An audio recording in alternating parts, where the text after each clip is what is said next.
எனக்கு வந்து தபாலா இல்ல பக்கத்து வீட்டுக்காரங்களுக்கு வந்துச்சு. நீ ஏன் வச்சுக்க. மணியாடு வேணும்னா என்கிட்ட கேளு, நான் தர்றேன். மணியாடுறா? நான் வரட்டுமா? வாங்க.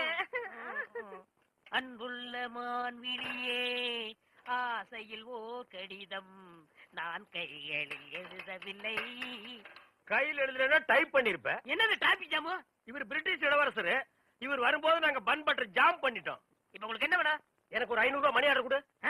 பண்டத்துல கொடுக்கறதுக்கு வராமல அங்க மட்டும் கொடுப்பியா? போட்டச்சிக்கு கேட்டா மட்டும் பொதுக்கு எல்லாமே கொடுக்குறீங்க. ஆமா, சைடுல என்ன ஸ்டெப்னி? ஆமா, இது பெரிய டாடா சீரா, இதுக்கு ஸ்டெப்னி வேற. நானும் பாத்துக்கிட்டே வர்றேன். நான் பாலுன்னு போனா நீ பின்னாலேயே தபால்னு வர்ற. நான் போற வீட்டுக்கெல்லாம் பின்னாலேயே ஃபாலோ பண்றேன். 1.25 ரூபாய் சைக்கிளை வச்சுட்டு சைடுல ஒரு பைய ஊருக்குள்ள குப்பாடுற மாதிரி இருந்துகிட்டு ரொம்ப லொல்லு பண்றிய. இந்த பார் மகனே, வார ஒட்ட கட் பண்ணிடுவேன். போடா. நீங்க போங்க. நீ போடா. நீங்க போங்க. பால். இது சுத்தம் இல்ல தம்பி. பால். தபால். இப்ப என்ன பண்ணுவேன்?